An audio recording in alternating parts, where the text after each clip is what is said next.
Құрметті аналар, мен сіздерге қазір балапандарыңызды қызықтырып жұмыс істету үшін үйде бір қолөнер бұйымын көрсеткім келіп отыр.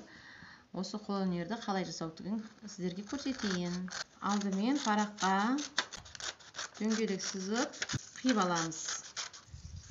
Мынандай тәрелкеге жапсырамыз. Тәрелке болмаса, өздеріңіздің үйден диски болса да, керек емес диски болса да, басқалар қатты қағаз, қатты картон болса да жарай береді.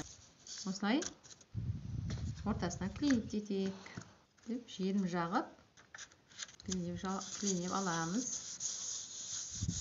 Енді біз мынандай жұмыртқаның қалдық материалынан қиып алып, тиімді, ормандағы тиімді үйімізде жасап үйренеміз. Осының бәрін толық нұсқасын көру үшін менің YouTube каналыма жазылып, тіркеліп көріңіздер.